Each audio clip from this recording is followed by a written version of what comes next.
En el nombre del Padre, y del Hijo, y del Espíritu Santo. Amén. La lectura de hoy, de capítulo 7 de Juan, hace eco de cómo Jesús interactúa con la mujer en el pozo en el capítulo 4 de Juan. Parece provocar la pregunta inmediata. ¿Estás sediento? ¿Estás sediento? Después de todo, en las dos historias, Jesús promete que cualquiera que lo escuche o cualquiera que está sediento, que venga a Él y beba. El texto de hoy dice explícitamente, dejen de cualquiera que tenga sed, venga a mí, y que Él cree en mí, beba. Entonces, estás sediento. En la historia sobre el agua viva, y regresando al capítulo 4 de Juan, él está hablando a una mujer samaritana, una marginada social y religiosa a un judío. Ella trata de cambiar la conversación con Jesús, preguntando a Jesús si es verdad o no, de que la adoración puede pasar en la montaña de Gerizim, como los samaritanos creen, o en Jerusalén, como los judíos creen. Y él le dice a ella que no necesita esperar por un profeta que responda a esa pregunta.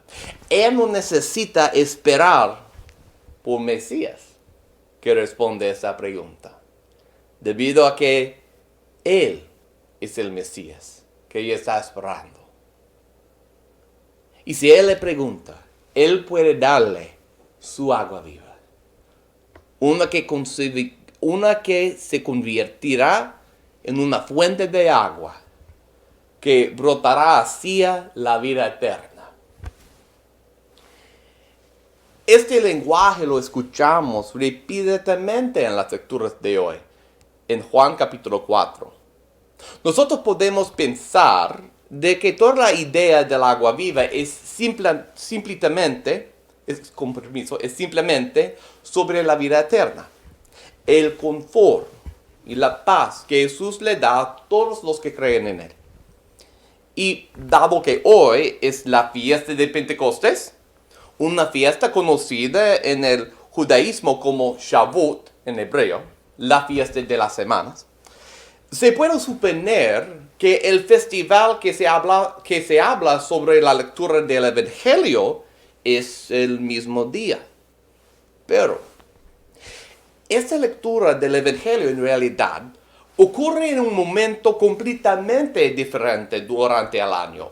La fiesta judía de Pentecostés siempre ocurre 7 semanas más un día después de la Pascua. Lo que significa que siempre ocurre a fines de la primavera. Pero el festival en la lectura del Evangelio, el contexto en el cual Jesús habla sobre agua vida, es Sukkot en hebreo, la fiesta de los tabernáculos. Shavuot, nuestro Pentecostés, es el festival de cosecha de primavera, durante el que se cosechó el primer trigo del año. Pero Sukkot es el festival de cosecha de otoño. Los tres festivales por judaísmo más importantes, Pesach o Pascua por nosotros, Shavuot o Pentecostés por nosotros, y Sukkot o Tabernáculos por nosotros. Estos son los tres grandes festivales de peregrinación en el judaísmo. Estos eran los tiempos en que los antiguos israelitas peregrinaban al festival para celebrar la fiesta. Pero el festival de otoño en la lectura de hoy, el festival de Sukkot, tiene un contexto un poco distinto de los otros. El historiador Josefo del primer siglo dice que en la época de Jesús, Sukkot fue el más importante de todos los festivales de judaísmo. Fue durante este festival de la cosecha de otoño, leemos en 1 Reyes, capítulo 4, que Salomón dedicó el templo. Y con el templo se asoció con la esperanza del día en que la presencia vivificante de Dios fluirá en los ríos desde el templo. Tal como Dios hizo el agua fluyera de una roca durante él atravesaba el desierto. Y en el primer siglo, todas las mañanas de Sukkot se realizaba un ritual único en el templo. Se llama Nisuch Hamayim en hebreo. Literalmente, el vertido de agua. Comenzó en el estanque de Siloé. Y este lugar es muy importante. Más adelante en el Evangelio de Juan, Jesús enviará a un hombre nacido ciego desde su nacimiento a este estanque para lavarse y recibir la vista. En la ceremonia de verter del agua, se sacó agua de este estanque y se llevó por el camino de peregrinación de Jerusalén al templo. En el medio de Sukkot había una tradición llamada Simchat Bet HaShoeva en hebreo.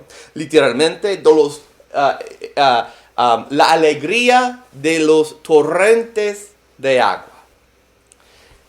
Todos en la noche se reunieran alrededor de la piscina y el camino hacia el templo, regocijándose, celebrando, bailando, cantando alabanzas a Dios toda la noche hasta que amaneciera. En verdad, el Talmud dice: ¿quién no vio la alegría de las celebraciones de verter agua, no ha visto alegría en su vida? ¿Y por qué? ¿Por qué había tanta alegría? Porque normalmente hay una bendición cada vez que consume comida o bebida con sabor. El agua no tiene sabor, entonces no necesita una bendición. Pero, sin embargo, cuando uno tiene una sed tremenda, tú sabes esto.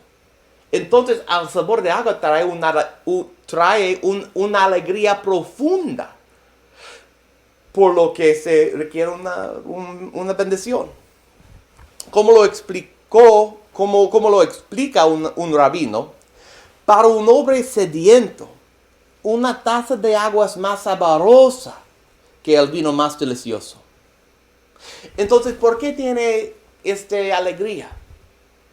Porque las personas que están celebrando tienen una idea, un sentido más que el primer lugar donde ellos pueden experimentar alegría es en Dios.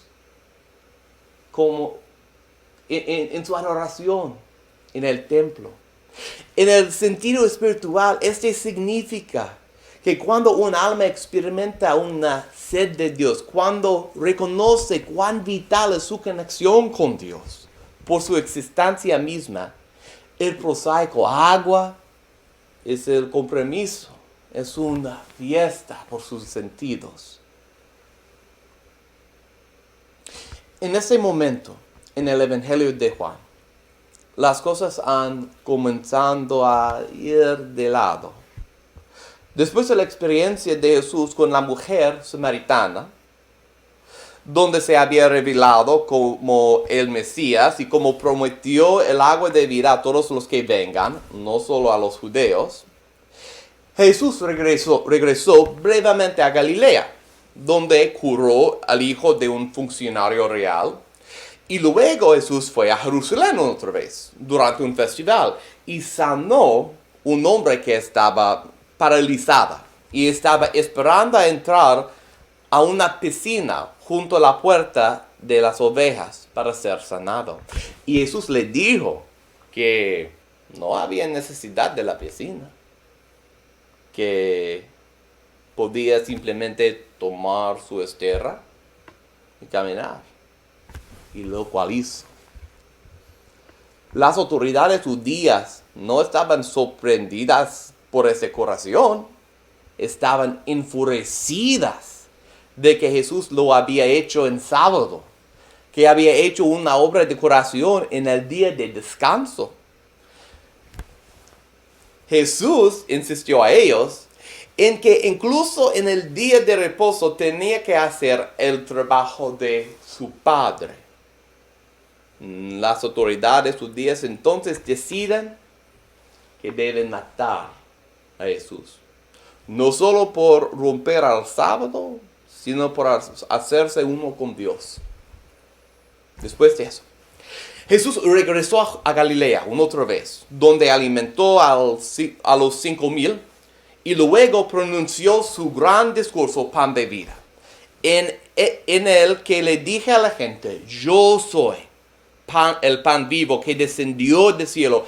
Quien coma este pan, vivirá para siempre. Y el pan que daré por la vida del mundo es mi carne.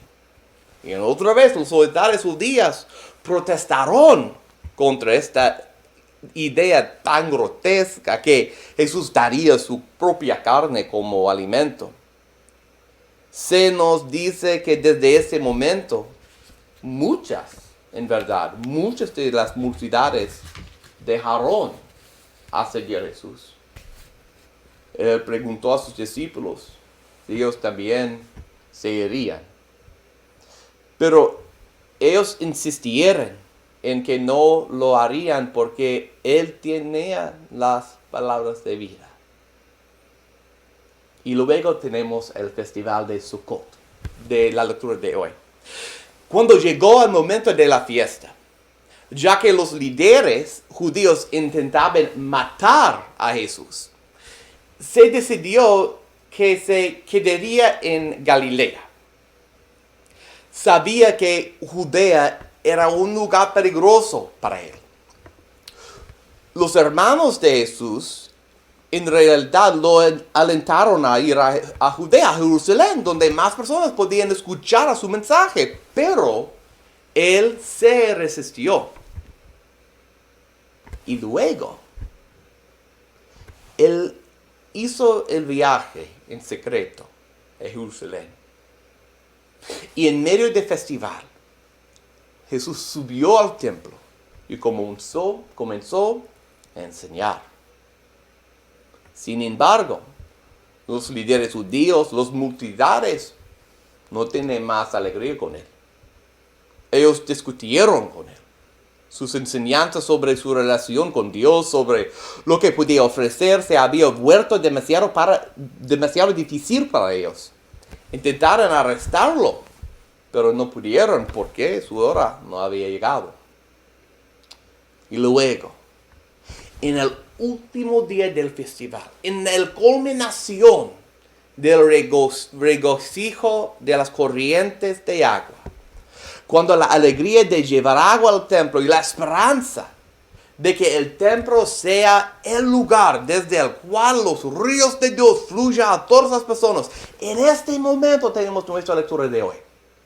En este momento Jesús se para frente a todos y proclama: si alguien tiene sed, venga a mí. Y el que cree en mí, que beba. Como dice la Escritura, del interior de aquel correrán ríos de agua viva. Entonces, lo que vemos en este texto no es solo una proclamación de que Jesús es la fuente de salvación. Es mucho, mucho más. En verdad, Jesús está de pie en medio de las personas que quieren matarlo. Insiste en que en Él Dios ha ofrecido una agua nueva y viva a todas las personas, incluso a los que quieren matarlo. Los rituales del templo, los rituales de regocijo de la casa del agua, eran solo una anticipación de quién sería Él, de lo que Dios en Cristo ofreciera el mundo entero. La ofrenda de agua de un lugar peligroso y vulnerable se repetirá más tarde en Juan, una vez más, cuando Jesús muera. Porque después de su muerte, ¿qué sucedió? Le perforarán el costado y le saldrá, ¿qué? Agua y sangre del lado derecho.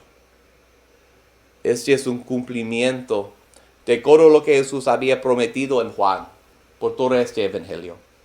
Es un cumplimiento de las esperanzas y las alegrías de los judíos. Este es un cumplimiento también de la esperanza específica de Ezequiel, quien en una de sus visiones, en el capítulo 47 de su libro, había proclamado, ya que luego se cantará en el canto Vidi Aquam, que usamos al bendecir a las personas con agua bendita en la iglesia. Él tiene esa visión. Vi agua saliendo del templo desde su lado derecho, y todos los que vinieron a esta agua fueron salvados. Para Ezequiel, esta había sido la esperanza de que el agua fluyera del templo y santificará toda la tierra. Esa antigua esperanza ahora se hace realidad a través de la muerte de Jesús. Todas las esperanzas del mundo por una agua para salvarnos se hace realidad a través de la muerte de Jesús. Recuerde, en el Evangelio de Juan, es la muerte que es la glorificación de Jesús. Es su muerte lo que permite que el Espíritu venga sobre nosotros mientras celebramos el Pentecostés.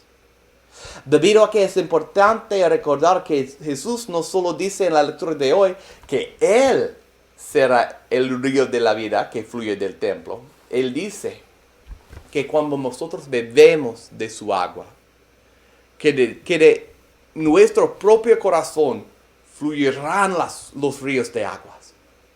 Como el gran predicador Tom Long dice, cuando las personas sedientas vienen a Jesús, Él no solo entrega una bebida espiritual, alivio momentáneo o sed.